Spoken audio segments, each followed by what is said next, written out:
The second is an update on our missing secretary, Kelly McWhirter. I did a briefing last week, and I had Lieutenant Nicholson, Lieutenant Stadler there, and I told you we have over 1,000 hours into this investigation, 500 acres, 100 hours of drone footage, multiple search warrants out. Let me tell you where we are right now. Just yesterday, Lieutenant Nicholson and Sergeant Pritchard went up to Prescott, Michigan. And the reason that we went Prescott, because our belief is that Higgins, who is the one responsible for the death and the missing of Kelly, went there intentionally. There's a trip that was in Ohio before, but when he went up to Ogama County in Prescott, we are convinced that he went there for a purpose. His GPS monitoring was smashed in his truck. His phone was dumped in Montrose. He tried not to be identified or tracked. And when he went there, we know there's a window of time, Monday at 2 a.m., which is going to be the 16th, up until that next day, Tuesday, we actually showed up at a house at noon. We know that there was this big gap. Well, the tip that we got in was somebody who said she saw the truck at a location at a lake. And I want to pull up that map because it's just a few miles away from the city of Prescott. It's called Skidway Lake. And if you notice where that pin is, that's Skidway Lake, and where that whole area is in Ogama County. We searched the area. We talked to business owners, homeowners, and we have not come up with a solid location. Now, I will tell you that we have individuals that are assisting us. And I want to point special attention to an individual who's gone up and down and attempted to help us secure video footage, and that's Mr. Gamez, Shane Gamez of Prescott.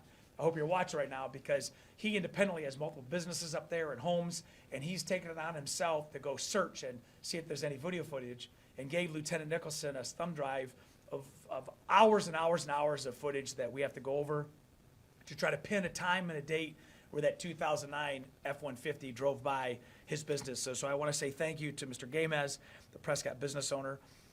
We also know that next week we're going to have 40,000 eyes in the fields throughout Michigan because of opening day.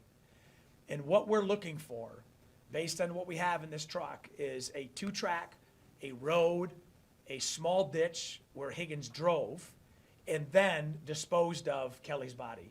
We know in the back of that 2009 gray Ford pickup truck, he had digging tools. We don't have any results of that dirt, but we do know that there was debris and dirt on those tools.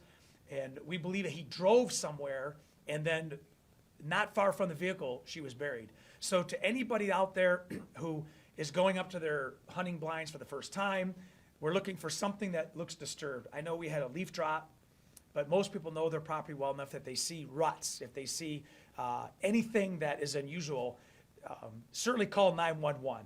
If you're back in the field and you don't want to lose your spot, just do something to mark it. And we're working with the Ogama County Sheriff. We'll send a car there to secure it, and we'll be up there as well. But we need the assistance of every Michigan hunter that's going to hit the fields like the greatest search party ever on November 15th. I will tell you that we have additional search warrants out. The one that's probably going to be key to me and to this team is Higgins' phone. We want to thank our friends for the FBI. Remember, he smashed it in half, but it was still giving off a signal. The FBI is rebuilding that phone. And when we rebuild it, we're able to do a forensic download.